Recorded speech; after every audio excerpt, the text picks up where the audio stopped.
मेरी ट्रेन धीरे धीरे प्लेटफॉर्म पर पहुंच रही थी। मैं एसी कोच में अपने छोटे से सूटकेस के साथ गैलरी में खड़ी ट्रेन के रुकने का इंतजार कर रही थी। जैसे ही गाड़ी ठहरी, मैं झटके से नीचे उतर गई। स्टेशन से बाहर निकली तो सवारियों की तलाश में ऑटो रिक्शा वालों की भीड़ जमा थी। शहर में अनजान सी लग रही अकेली जवान लड़की को देखकर 5-6 ऑटो रिक्शा वालों ने मुझे घेर लिया और अपने अपने लहजे से पूछने लगे, बहन जी कहाँ चलोगी, मैडम किधर को जाना है? मैं खामोश सी खड़ी रही, सिर्फ कहीं न जाने का गर्दन हिलाकर इशारा करती रही। कुछ ही देर में भीड़ छत सी गई। मैंने अपनी सुराहीदार गर्दन को इधर उधर घुमाकर देखा। थोड़ी ही दूर पर एक ऑटो रिक्शा वाला एक किताब लेकर ड्राइवर सीट पर पड़ता हुआ दिखाई दिया। मैं छोटे छोटे कदमों से उसकी ओर बढ़ी। लोक सेवा आयोग चलोगे, मैंने पूछा। जी जी जरूर, उस ड्राइवर ने अपनी किताब बंद करते हुए जवाब दिया। क्या लोगे, मतलब किराया कितना लगेगा? मैंने सूटकेस ऑटो रिक्शा में रखते हुए पूछा। 80 रुपया, उसने बताया। मैं झट से ऑटो रिक्शा में बैठ गई और बोली, जल्दी चलो।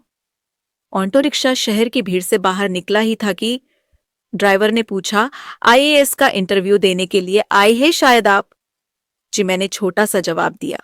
फिर अगले ही पल मैंने पूछा, तुम्हें कैसे मालूम कि मैं इंटरव्यू देने आई हूं?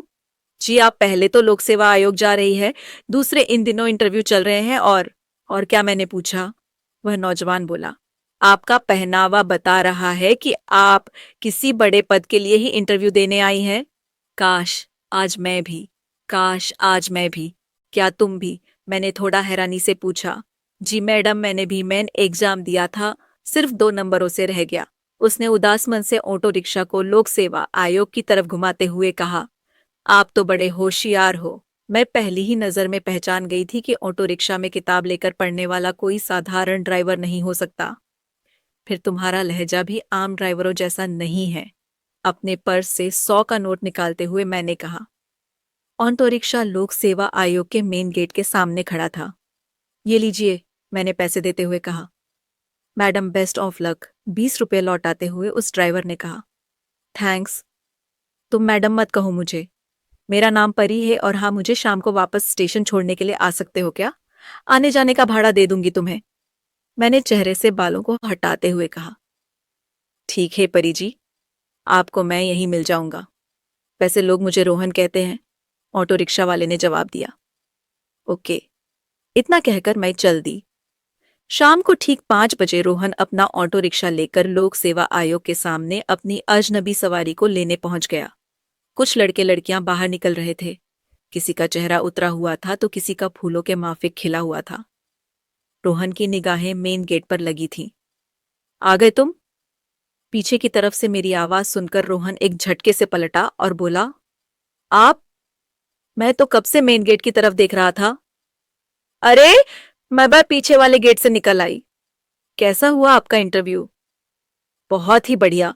मुझे पूरा भरोसा है कि मेरा सिलेक्शन हो जाएगा, मैंने ऑटो रिक्शा में बैठते हुए कहा।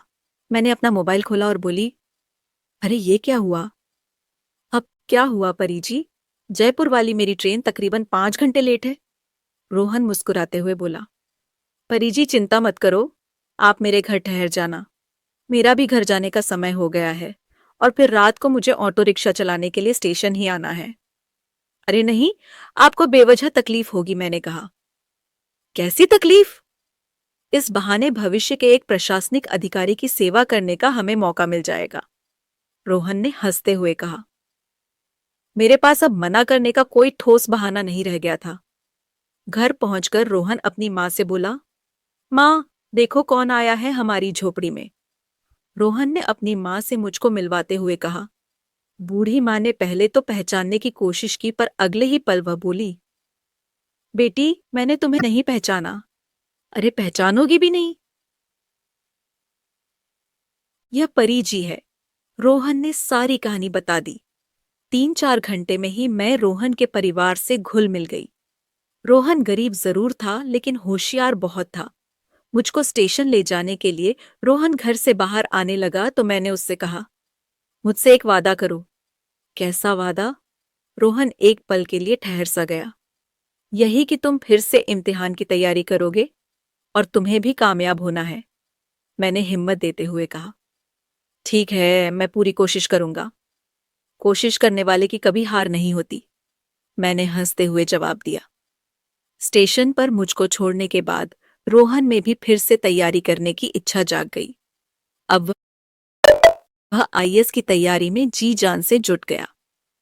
तकरीबन 1 महीने बाद आईएएस का नतीजा आया। मैं पास ही नहीं थी बल्कि टॉप 10 में आई थी। परी जी बधाई हो, रोहन ने फोन मिलाते ही कहा। थैंक्स, यह सब माँ की दुआओं और तुम्हारी शुभकामनाओं का नतीजा है, मैंने महकते हुए कहा।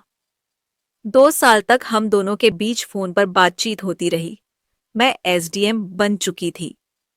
अब रोहन की जिंदगी में बहुत बड़ा दिन आया, उसका आईएएस में चयन हो गया।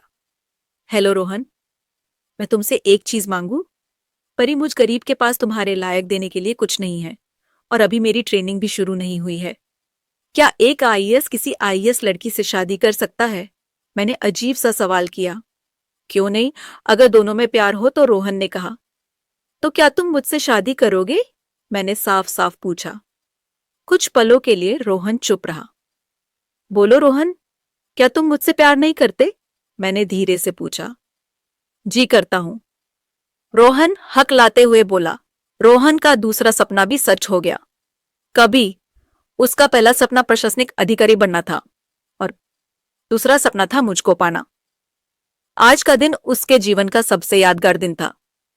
तो दोस्तों, ये थी आज की कहानी। अगर ये कहानी आपको पसंद आई है तो इस कहानी को अपने दोस्तों के साथ शेयर जरूर करें। धन्यवाद।